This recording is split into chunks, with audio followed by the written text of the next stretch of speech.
मेरा नाम कमला है। पिछले 8 सालों से मैं वर्धन विला में सारे काम कर रही हूँ। मैं जब पहली बार इस घर में आई थी तब ये घर हंसी और अपनेपन से भरा हुआ था। हर्षवर्धन जी और उनकी पत्नी सावित्री जी दोनों ही बहुत सरल और साफ दिल के इंसान थे। सुबह की शुरुआत उनकी पूजा से होती थी और शाम को चाय के साथ दोनों बगीचे में बैठकर बातें किया करते थे। वहां पर मुझे कभी नौकरानी जैसा एहसास नहीं हुआ, बल्कि घर के सदस्य की तरह ही रखा गया। लेकिन वक्त के साथ सब कुछ बदलता गया और इस घर में भी एक ऐसा बदलाव आया जिसने सब कुछ अंदर से तोड़ कर रख दिया। जब उनके बेटे राजवीर की शादी अर्पिता से हुई तब पूरे घर में खुशियों का माहौल था। मैंने भी सोचा था कि अब इस घर में और रौनक आएगी, लेकिन धीरे धीरे मुझे महसूस होने लगा कि ये रौनक सिर्फ दिखावे की थी। शादी के कुछ ही महीनों बाद घर का माहौल बदलने लगा। पहले जहां हर चीज मिल बांट कर होती थी, अब वहां अलगाव और चुप्पी बढ़ने लगी। राजवीर और अर्पिता अपने कमरे में ही रहते और हर्षवर्धन जी व सावित्री जी से उनको कोई मतलब ही नहीं रह गया था। धीरे धीरे हालात इतने बिगड़ गए कि मुझे खुद यकीन नहीं होता था कि ये वही घर है जहां कभी हर तरफ खुशियां ही खुशियां हुआ करती थी। हर्षवर्धन जी और सावित्री जी अब अक्सर अपने कमरे में बंद रहते थे। कई बार जब मैं खाना बनाने के लिए जाती तो देखती कि रसोई में कुछ भी सामान नहीं होता था, क्योंकि राजवीर और अर्पिता ज्यादातर बाहर ही खा लेते थे और इस वजह से बुजुर्ग दंपत्ति को कई बार भूखा ही रहना पड़ता था। जब मैं उनके कमरे में जाती तो उनकी सूनी आंखें और कमजोर शरीर सब कुछ बयान कर देते थे। सावित्री जी की आंखों में हमेशा एक दर्द छुपा रहता था जिसे वो शब्दों में नहीं कह पाती थी। एक दिन की बात है, मैं रसोई में काम कर रही थी, तभी मुझे उनके कमरे से हल्की हल्की सिसकियों की आवाज आई। मेरा दिल कांप गया। मैं धीरे से दरवाजे के पास गई और देखा कि हर्षवर्धन जी और सावित्री जी एक दूसरे का हाथ पकड़कर रो रहे थे। उस पल मुझे ऐसा लगा जैसे इस घर की नींव ही हिल गई हो। मैंने खुद को संभाला और अंदर जाकर उनसे पूछा, क्या हुआ बाबूजी? लेकिन उन्होंने हमेशा की तरह मुस्कुराने की कोशिश की और बोले, कुछ नहीं कमला, बस यूं ही। लेकिन मैं समझ चुकी थी कि बात बहुत गहरी है। उस दिन के बाद मैंने तय कर लिया कि चाहे कुछ भी हो जाए, मैं उन्हें अकेला महसूस नहीं होने दूंगी। मैं अपने घर से कभी कभी उनके लिए खाना बनाकर लाने लगी, कभी दलिया, कभी खिचड़ी, कभी उनकी पसंद की सब्जी। मैं जानती थी कि ये मेरा फर्ज नहीं है, लेकिन इंसानियत तो थी। दिन बीतते गए और उनकी हालत और बिगड़ती गई। अब वो पहले की तरह बात भी नहीं करते थे, जैसे अंदर ही अंदर सब कुछ सहते जा रहे हों। लेकिन फिर एक दिन कुछ ऐसा हुआ जिसने सब कुछ बदलने का संकेत दे दिया। उस दिन जब मैं उनके कमरे में गई तो मैंने हर्षवर्धन जी की आंखों में एक अजीब सी चमक देखी। वो चमक दर्द की नहीं थी, वो कुछ और ही था। जैसे कोई फैसला लिया गया हो, जैसे कोई तूफान उठने वाला हो। उन्होंने मुझे देखा और हल्की सी मुस्कान दी, लेकिन उस मुस्कान में एक गहराई थी, एक राज छुपा हुआ था। उसी वक्त मुझे एहसास हुआ कि अब कुछ बड़ा होने वाला है। उस दिन पहली बार मुझे लगा कि हर्षवर्धन जी अब चुप रहने वाले नहीं हैं। उन्होंने अपने दिल में जो दर्द दबा रखा था, शायद अब वो उसे बाहर निकालने वाले थे और शायद अपने बेटे और बहू को उनकी गलती का एहसास कराने का समय आ चुका था। अब आगे क्या होगा ये सोचकर ही मेरा दिल घबराने लगा था। उस दिन के बाद वर्धन विला का माहौल बाहर से भले ही वैसा ही दिख रहा था, लेकिन अंदर ही अंदर कुछ बदल चुका था। हर्षवर्धन जी अब पहले जैसे कमजोर और बेबस नहीं लगते थे। उनकी आंखों में जो चमक मैंने देखी थी वो हर दिन और गहरी होती जा रही थी। सावित्री जी अब भी चुप रहती थी, लेकिन उनके चेहरे पर भी एक अजीब सा संतोष दिखने लगा था, जैसे उन्हें अपने पति के फैसले पर पूरा भरोसा हो। मैं हर दिन उनके कमरे में जाती, उन्हें खाना देती और उनकी सेवा करती, लेकिन अब मुझे महसूस होने लगा था कि वो मुझसे कुछ छुपा रहे हैं, कोई बड़ा राज, कोई ऐसी योजना जो सब कुछ बदल सकती थी। एक शाम की बात है जब राजवीर और अर्पिता हमेशा की तरह पार्टी के लिए बाहर जाने की तैयारी कर रहे थे। घर में तेज संगीत बज रहा था, महंगे कपड़ों की खनक और हंसी की आवाजें पूरे माहौल को भर रही थी। लेकिन उसी घर के एक कोने में हर्षवर्धन जी और सावित्री जी चुपचाप बैठे थे। मैंने देखा कि आज हर्षवर्धन जी ने पहली बार खुद से अलमारी खोली और एक पुरानी फाइल निकालकर उसे बड़े ध्यान से देखने लगे। उनकी उंगलियां हल्के हल्के कांप रही थी, लेकिन आंखों में एक दृढ़ता साफ दिखाई दे रही थी। मुझे समझ नहीं आया कि उस फाइल में ऐसा क्या था, लेकिन इतना जरूर महसूस हुआ कि यही उनकी योजना की शुरुआत थी। अगले दिन सुबह सुबह उन्होंने मुझे बुलाया। उनकी आवाज में एक अलग ही ठहराव था। उन्होंने मुझसे कहा, कमला, आज से जो मैं कहूँ वही करना, किसी से कुछ मत कहना। मैं थोड़ी घबरा गई, लेकिन उनके चेहरे की गंभीरता देखकर मैंने बिना सवाल किए सिर हिला दिया। उन्होंने मुझसे कुछ कागज और एक पुराना नंबर ढूंढने को कहा, जो शायद कई सालों से इस्तेमाल नहीं हुआ था। जब मैंने वो सब चीजें उन्हें ला कर दी तो उन्होंने बहुत ध्यान से सबको संभाल कर रख लिया। उस वक्त मुझे साफ समझ आ गया था कि ये कोई साधारण बात नहीं है, कुछ बड़ा होने वाला है। इसी बीच राजवीर और अर्पिता की लापरवाही और बढ़ती जा रही थी। अब तो वो कई कई दिनों तक घर पर खाना ही नहीं खाते थे। कभी देर रात लौटते तो कभी कभी सुबह तक बाहर ही रहते। हर्षवर्धन जी और सावित्री के लिए जैसे उनका कोई अस्तित्व ही नहीं रह गया था। लेकिन अब फर्क ये था कि हर्षवर्धन जी ये सब चुपचाप सहने के बजाय हर चीज को गौर से देख रहे थे, जैसे हर छोटी बड़ी बात को अपने दिमाग में जमा कर रहे हों। उनकी खामोशी अब कमजोरी नहीं बल्कि एक तैयारी बन चुकी थी। एक दिन दोपहर को जब घर में से मैं, हर्षवर्धन जी और सावित्री जी ही थे, तब अचानक दरवाजे पर एक अजनबी आदमी आया। उसका हुलिया साफ सुथरा था और हाथ में एक बैग था। उसने आते ही हर्षवर्धन जी से धीमी आवाज में कुछ कहा और दोनों कमरे के अंदर चले गए। मुझे बाहर ही रुकने को कहा गया। लगभग 1 घंटे तक वो दोनों अंदर ही रहे। उस दौरान मेरे मन में हजारों सवाल उठते रहे। ये आदमी कौन है और हर्षवर्धन जी उससे क्या बात कर रहे हैं? जब वो आदमी बाहर निकला तो उसके चेहरे पर एक हल्की सी मुस्कान थी, जैसे कोई काम पूरा हो गया हो। हर्षवर्धन जी उसे दरवाजे तक छोड़ने आए और फिर धीरे धीरे अपने कमरे में वापस चले गए। उस दिन के बाद उनकी चाल ढाल में एक नया आत्मविश्वास आ गया था।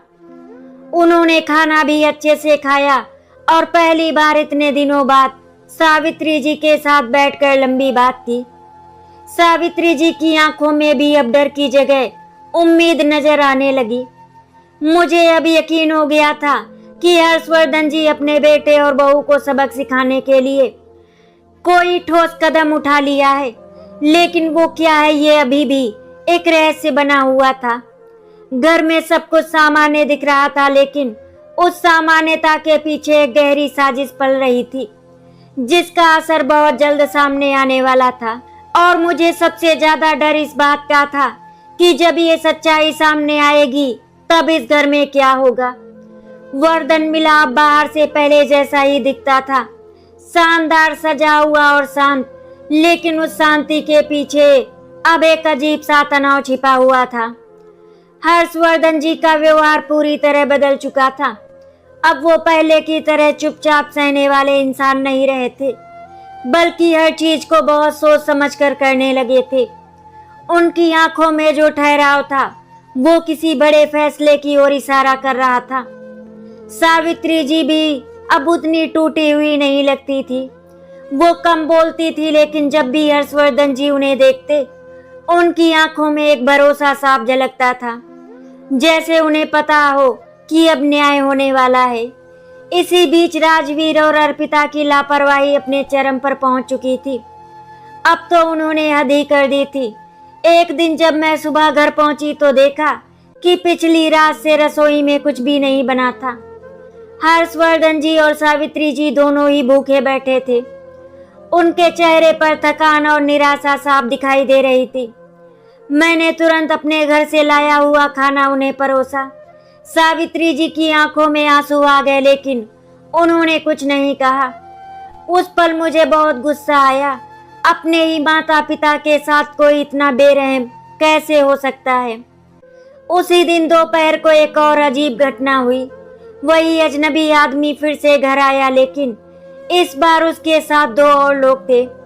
तीनों सीधे हर्षवर्धन जी के कमरे में चले गए।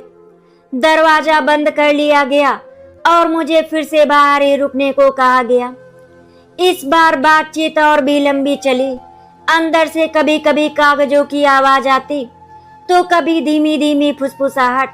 मेरा दिल तेजी से धड़क रहा था।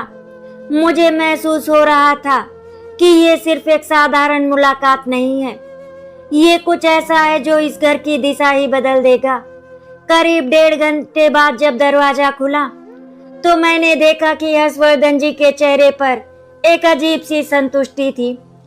उन्होंने उन लोगों को बड़े आदर के साथ विदा किया। जाते जाते उन आदमियों में से एक ने कहा, अब सब आपके अनुसार ही होगा, बस सही समय का इंतजार कीजिए। ये सुनकर मेरे रोंगटे खड़े हो गए। आखिर ऐसा क्या होने वाला था? उस शाम जब राजवीर और अर्पिता घर लौटे तो हमेशा की तरह बेफिक्र और हंसते हुए आए थे। उन्हें इस बात का जरा भी अंदाजा नहीं था कि उनके ही घर में उनके खिलाफ कुछ बड़ा तैयार हो रहा है। अर्पिता ने आते ही मुझसे तेज आवाज में कहा, कमला आज खाना मत बनाना, हम बाहर जा रहे हैं। मैंने हाँ में सिर हिला दिया, लेकिन अंदर ही अंदर मेरा मन उथल पुथल कर रहा था। मैंने चुपके से हर्षवर्धन जी की तरफ देखा। वो बस हल्की सी मुस्कान के साथ सब कुछ देख रहे थे, जैसे उन्हें हर चीज का इंतजार हो। रात को जब सब सो गए, मैं रसोई में बर्तन साफ कर रही थी। तभी मुझे हल्की सी आवाज सुनाई दी। मैंने देखा कि हर्षवर्धन जी धीरे धीरे अपने कमरे से बाहर आए और सीधे स्टडी रूम की तरफ चले गए। मैंने चुपचाप उनका पीछा किया। दरवाजा थोड़ा सा खुला था और अंदर जो मैंने देखा उससे मेरी सांसें थम गई। टेबल पर कई सारे कागज फैले हुए थे, कुछ प्रॉपर्टी के कागज, कुछ बैंक के दस्तावेज और कुछ ऐसे पेपर्स जिन्हें मैं ठीक से समझ नहीं पाई। हर्षवर्धन जी उन कागजों को बहुत ध्यान से देख रहे थे और हर एक पर कुछ निशान लगा रहे थे। उस पल मुझे साफ समझ आ गया, ये सब सिर्फ भावनात्मक प्रतिक्रिया नहीं थी, ये एक सोची समझी चाल थी। हर्षवर्धन जी अपने बेटे और बहू को सिर्फ एहसास नहीं दिलाना चाहते थे, बल्कि उन्हें ऐसा सबक सिखाने वाले थे जिसे वो जिंदगी भर नहीं भूल पाएंगे। लेकिन इस सब के बीच एक सवाल मेरे मन को लगातार परेशान कर रहा था, क्या ये सब कुछ ठीक होगा? क्या इस फैसले के बाद इस घर में फिर से शांति लौट पाएगी, या फिर ये तूफान सब कुछ हमेशा के लिए बर्बाद कर देगा? वर्धन विला के भीतर अब हर दिन एक अदृश्य तनाव घुलता जा रहा था। अंदर ही अंदर रिश्तों की नींव दरक चुकी थी। हर्षवर्धन जी अब हर कदम बहुत सोच समझ कर रख रहे थे। उनकी खामोशी अब डरावनी लगने लगी थी, क्योंकि उसमें एक योजना छुपी थी। सावित्री जी भी अब पहले जैसी असहाय नहीं दिखती थी, बल्कि वो हर स्थिति को समझते हुए अपने पति के साथ खड़ी थी। उनके चेहरे पर एक अजीब सा संतुलन था, दर्द भी था और एक अडिग विश्वास भी। इसी दौरान एक दिन सुबह सुबह हर्षवर्धन जी ने मुझे फिर से बुलाया। उन्होंने बहुत धीरे लेकिन साफ शब्दों में कहा, कमला आज जो होने वाला है उसके बाद इस घर में सब कुछ बदल जाएगा, लेकिन तुम्हें हिम्मत नहीं हारनी है। उनकी बात सुनकर मेरा दिल धड़क उठा। उन्होंने मुझे कुछ जरूरी काम बताए, कुछ फाइलें सही जगह पर रखना, कुछ लोगों को आने पर अंदर भेजना और सबसे जरूरी चुप रहना। मैंने सिर हिलाकर उनकी बात मान ली, लेकिन मेरे मन में डर और उत्सुकता दोनों ही बढ़ते जा रहे थे। दोपहर के करीब 3 लोग फिर से घर आए। इस बार उनके हाथ में बड़े बड़े बैग और फाइलें थी। उनके साथ एक उम्रदराज आदमी भी था, जिसकी आंखों में तेज और आवाज में अधिकार झलकता था। जैसे ही वो अंदर गए, पूरे घर में एक अलग ही सन्नाटा फैल गया। मैंने देखा कि हर्षवर्धन जी ने खुद दरवाजा बंद किया और सबको स्टडी रूम में ले गए। वहां लगभग 2 घंटे तक गहरी बातचीत चलती रही। बीच बीच में कागजों पर साइन होने की आवाज आती, तो कभी किसी के गंभीर स्वर में कुछ समझाने की। शाम ढलने लगी थी जब वो सभी लोग बाहर निकले। इस बार हर्षवर्धन जी के चेहरे पर एक ठंडी मुस्कान थी, जैसे उन्होंने कोई बड़ी बाजी जीत ली हो। जाते जाते उस उम्रदराज आदमी ने कहा, अब सब कुछ कानूनी रूप से तय हो चुका है, अब पीछे मुड़ने का कोई सवाल नहीं। ये सुनकर मेरे पैरों तले जमीन खिसक गई। आखिर ऐसा क्या तय हो गया था जो इतना बड़ा था? उसी रात जब राजवीर और अर्पिता घर लौटे तो उन्हें कुछ भी असामान्य नहीं लगा। वो हमेशा की तरह हंसते बोलते अपने कमरे में चले गए, लेकिन फिर इस बार हर्षवर्धन जी ने उन्हें अपने कमरे में बुलाया। उनकी आवाज में एक ऐसी गंभीरता थी जिसे नजरअंदाज करना आसान नहीं था। मैं दरवाजे के पास खड़ी सब कुछ सुनने की कोशिश कर रही थी। अंदर जाते ही राजवीर ने थोड़ी नाराजगी के साथ कहा, पापा इतनी रात को क्यों बुलाया है? हमें आराम करना है। हर्षवर्धन जी ने शांत स्वर में कहा, आज बात जरूरी है और अब इसे टाला नहीं जा सकता। उनकी आवाज में ऐसी दृढ़ता थी कि राजवीर और अर्पिता दोनों ही चुप हो गए। फिर उन्होंने धीरे धीरे टेबल पर रखी फाइल खोली और कुछ कागज उनके सामने रख दिए। कमरे में कुछ पल के लिए सन्नाटा छा गया। अर्पिता ने कागज उठाकर जैसे ही पढ़ना शुरू किया, उसके चेहरे का रंग उड़ गया। राजवीर ने भी जब उन कागजों को देखा तो उसकी आंखों में पहली बार डर साफ नजर आया। वो दोनों एक दूसरे को देखने लगे, जैसे उन्हें यकीन ही नहीं हो रहा था कि ये सब कुछ सच है। हर्षवर्धन जी ने बेहद शांत लेकिन कठोर आवाज में कहा, तुम दोनों ने इस घर को सिर्फ एक होटल समझ लिया था, जहां आना जाना और अपनी मर्जी से जीना ही सब कुछ है। लेकिन अब ये घर तुम्हारे लिए वैसा नहीं रहेगा। उनकी बातों में कोई गुस्सा नहीं था, लेकिन हर शब्द जैसे सीधे दिल में उतर रहा था। सावित्री जी चुपचाप एक कोने में खड़ी थी, लेकिन उनकी आंखों में अब आंसू नहीं थे। वहां सिर्फ एक सख्त निर्णय की छाया थी। राजवीर ने कुछ बोलने की कोशिश की, लेकिन शब्द उसके गले में ही अटक गए। अर्पिता के हाथ कांप रहे थे और वो बार बार उन कागजों को देख रही थी, जैसे कोई बड़ा सच उसके सामने खुल गया हो। उस रात वर्धन विला में कोई नहीं सो पाया। हर किसी के मन में अलग अलग सवाल और अलग अलग डर थे, लेकिन एक बात तय थी, हर्षवर्धन जी ने जो कदम उठाया था उसने अब सब कुछ बदलने की शुरुआत कर दी थी। उस रात के बाद वर्धन विला का माहौल पूरी तरह बदल गया था। सुबह की पहली किरण के साथ ही घर में एक अजीब सा सन्नाटा पसरा हुआ था। ऐसा सन्नाटा जिसमें डर, पछतावा और अनिश्चितता तीनों ही घुल चुके थे। मैं जब रोज की तरह काम पर पहुंची तो देखा कि राजवीर और अर्पिता दोनों ही ड्राइंग रूम में चुपचाप बैठे थे। उनके चेहरे पर वो घमंड नहीं था जो पहले हर बात में झलकता था, बल्कि आज उनकी आंखों में बेचैनी थी, जैसे रात भर उन्होंने एक पल भी चैन से नहीं बिताया हो।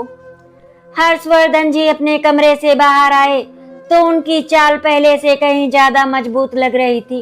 उन्होंने बिना किसी जल्दबाजी के सोफे पर बैठकर अखबार खोला, जैसे कुछ हुआ ही ना हो। लेकिन ये उनकी सबसे बड़ी ताकत थी, वो अपने फैसले को बिना शोर किए निभा रहे थे। सावित्री जी भी आज उनके पास आकर बैठ गई। उनके चेहरे पर अब वो डर नहीं था, बल्कि एक अजीब सा आत्मसम्मान लौटता हुआ दिखाई दे रहा था।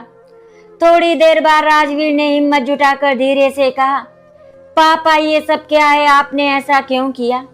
उसकी आवाज में अब गुस्सा नहीं था, बल्कि डर और उलझन थी। हर्षवर्धन जी ने अखबार नीचे रखा और उनकी तरफ देखा। उनकी आंखों में ना कोई नरमी थी ना कोई कठोरता, बस एक सच्चाई थी। उन्होंने शांत स्वर में कहा, जो तुमने हमारे साथ किया वही अब तुम्हें महसूस होगा।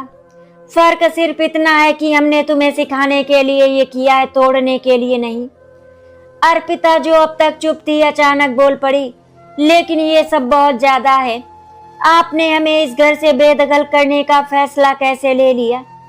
उसके शब्दों में भी थोड़ी जिद बाकी थी, लेकिन उसका आत्मविश्वास पहले जैसा नहीं रहा था। हर्षवर्धन जी ने गहरी सांस ली और बोले, जब अपने ही माता पिता को भूखा छोड़कर तुम पार्टी में जा सकते हो, तो फिर तुम्हें इस घर में रहने का क्या हक है? ये घर हमने अपनी मेहनत से बनाया है और अब हमने तय किया है कि इसका सम्मान भी हम ही तय करेंगे। उनकी ये बात सुनकर कमरे में फिर से सन्नाटा छा गया। राजवीर की आंखें झुक गई।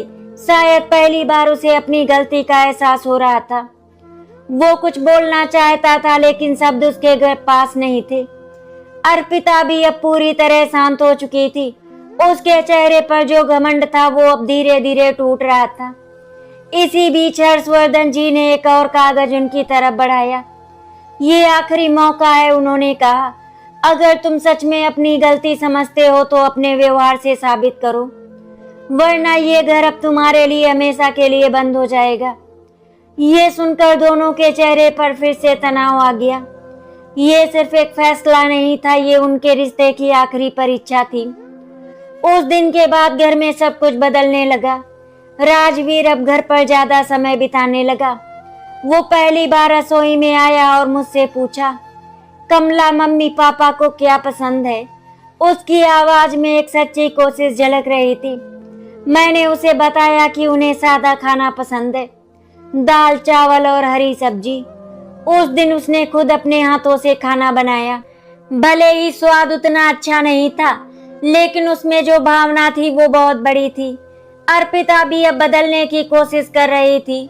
उसने पहली बार सावित्री जी के पास जाकर उनसे बात करने की कोशिश की।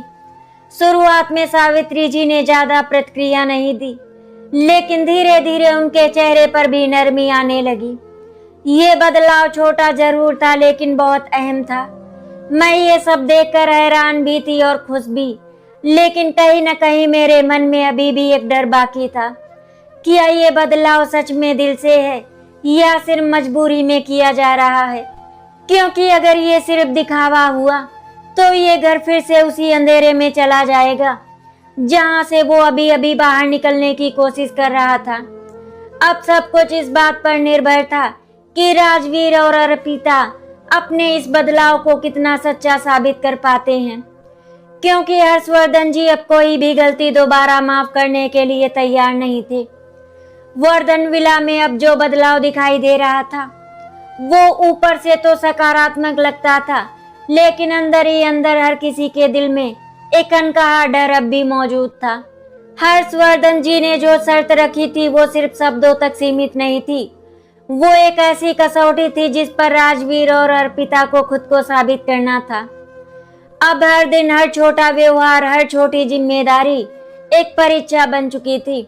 और सबसे बड़ी बात ये थी कि इस बार कोई दिखावा नहीं चलने वाला था।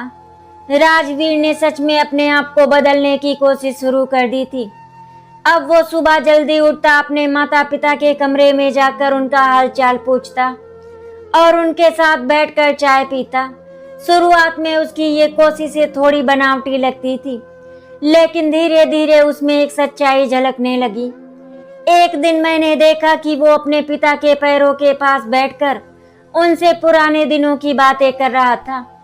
वो दिन जब हर्षवर्धन जी ने उसे अपने कंधे पर बैठाकर स्कूल छोड़ा था। उसकी आंखों में आंसू थे और आवाज में पछतावा साफ सुनाई दे रहा था। उस पल मुझे लगा कि शायद उसे सच में अपनी गलती का एहसास हो चुका है। अर्पिता के लिए ये बदलाव थोड़ा मुश्किल था। उसका स्वभाव हमेशा से तेज और अपने हिसाब से जीने वाला था, लेकिन अब उसे खुद को झुकाना पड़ रहा था।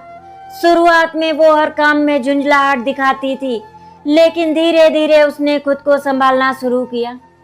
एक दिन उसने खुद ही रसोई संभाली और सावित्री जी से पूछा, मम्मी जी आपको कैसे बनाना पसंद है? सावित्री जी ने पहले तो कोई जवाब नहीं दिया, लेकिन फिर धीरे धीरे उसे समझाने लगी। उस दिन पहली बार मैंने दोनों के बीच एक हल्की सी बातचीत देखी, जो बहुत छोटी थी लेकिन बहुत मायने रखती थी। लेकिन हर्षवर्धन जी अभी भी पूरी तरह संतुष्ट नहीं थे। वो हर चीज को बहुत बारीकी से देख रहे थे। उनके लिए ये सिर्फ कुछ दिनों का बदलाव नहीं था, बल्कि एक स्थायी परिवर्तन जरूरी था। उन्होंने एक दिन राजवीर को अपने पास बुलाया और कहा, बेटा, रिश्ते सिर्फ शब्दों से नहीं चलते, उन्हें निभाने के लिए त्याग करना पड़ता है। अगर तुम सच में बदल गए हो तो ये बदलाव वक्त के साथ और मजबूत होना चाहिए, ना कि धीरे धीरे खत्म हो जाए। उनकी आवाज में शक्ति नहीं थी, लेकिन एक गहरी सीख जरूर थी। इसी बीच एक ऐसी घटना हुई जिसने सब कुछ फिर से हिला दिया। एक शाम जब मैं रसोई में काम कर रही थी, तभी मुझे ड्राइंग रूम से तेज आवाजें सुनाई दी। मैं भागकर वहां पहुंची तो देखा कि अर्पिता फोन पर किसी से बहुत गुस्से में बात कर रही थी। उसके शब्दों में फिर से वही पुराना अहंकार झलक रहा था। वो कह रही थी, मैं ये सब सिर्फ मजबूरी में कर रही हूँ, जैसे ही मौका मिलेगा मैं यहाँ से चली जाऊंगी। ये सुनकर मेरा दिल बैठ गया। उसी समय हर्षवर्धन जी भी वहां पर आ गए। उन्होंने सब कुछ सुन लिया था। उनके चेहरे पर गहरी निराशा थी, जैसे उनका विश्वास फिर से टूट गया हो। उन्होंने कुछ नहीं कहा, बस चुपचाप वहां से चले गए। सावित्री जी भी ये सब सुन रही थी और उनकी आंखों में फिर से आंसू आ गए। उस रात घर में फिर वही भारी सन्नाटा लौट आया। राजवीर को जब ये बात पता चली तो वो अर्पिता पर बहुत गुस्सा हुआ। दोनों के बीच तीखी बहस हुई। राजवीर ने कहा, अगर तुम सच में बदलना नहीं चाहती हो तो फिर ये सब नाटक क्यों कर रही हो? अर्पिता के पास कोई जवाब नहीं था। उसकी आंखों में भी अब डर था, क्योंकि उसे एहसास हो चुका था कि इस बार उसकी एक गलती सब कुछ खत्म कर सकती है। अब स्थिति फिर से नाजुक हो चुकी थी। हर्षवर्धन जी का भरोसा डगमगा गया था और सावित्री जी का दिल फिर से टूटने लगा था। राजवीर बीच में फंसा हुआ था, एक तरफ अपने माता पिता का विश्वास और दूसरी तरफ अपनी पत्नी का व्यवहार। वर्धन विला में उस रात के बाद सब कुछ जैसे ठहर गया था। दीवारें वही थी, लोग वही थे, लेकिन रिश्तों की गर्माहट कहीं खो गई थी। अर्पिता की बातों ने जो जख्म दिए थे वो हर्षवर्धन जी और सावित्री जी के दिल में फिर से ताजा हो गए थे। अब ये सिर्फ एक गलती नहीं रह गई थी, बल्कि विश्वास के टूटने का संकेत बन चुकी थी। हर्षवर्धन जी ने अगले ही दिन सबको ड्राइंग रूम में बुलाया। उनकी आंखों में अब वो नरमी नहीं थी जो पिछले कुछ दिनों में लौटने लगी थी। अब वहां सिर्फ एक ठोस निर्णय था। राजवीर और अर्पिता दोनों ही चुपचाप सामने खड़े थे। अर्पिता की आंखें झुकी हुई थी और चेहरे पर पछतावे की गहरी छाया थी। राजवीर की हालत भी अलग नहीं थी। वो समझ चुका था कि इस बार मामला बेहद गंभीर हो चुका है। हर्षवर्धन जी ने धीमी लेकिन दृढ़ आवाज में कहा, हमने तुम्हें एक मौका दिया था, सिर्फ इसीलिए नहीं कि तुम हमारे बेटे बहू हो, बल्कि इसलिए कि हम अपने परिवार को बचाना चाहते थे। लेकिन रिश्ते सिर्फ दिखावे से नहीं चलते, सच्चाई और सम्मान चाहिए होता है। उनकी बात सुनकर कमरे में सन्नाटा छा गया। सावित्री जी एक कोने में खड़ी थी, उनकी आंखों में आंसू थे, लेकिन इस बार वो आंसू कमजोरी के नहीं थे, वो एक लंबे संघर्ष के बाद की थकान के थे। हर्षवर्धन जी ने आगे कहा, अर्पिता, तुम्हारी बातों ने ये साफ कर दिया है कि तुम्हारा बदलाव दिल से नहीं था और ऐसे रिश्ते ज्यादा दिन नहीं चलते। इसीलिए हमने फैसला किया है कि अब तुम दोनों इस घर से अलग रहोगे। ये सुनते ही अर्पिता के पैरों तले जमीन खिसक गई। उसने तुरंत आगे बढ़कर कहा, पापा जी, मुझे माफ कर दीजिए, मुझसे गलती हो गई। मैं सच में बदलना चाहती हूँ। उसकी आवाज कांप रही थी और आंखों से आंसू लगातार बह रहे थे। पहली बार उसके शब्दों में सच्चा दर्द और डर दोनों ही नजर आ रहे थे। राजवीर ने भी अपने पिता के सामने हाथ जोड़ दिए और कहा, पापा, हमें एक और मौका दीजिए। मैं वादा करता हूँ कि इस बार सब कुछ ठीक कर दूंगा। कुछ पल के लिए हर्षवर्धन जी चुप हो गए। उनके चेहरे पर एक गहरी सोच साफ दिखाई दे रही थी। उन्होंने सावित्री जी की तरफ देखा, जैसे उनके मन की बात जानना चाहती हूँ।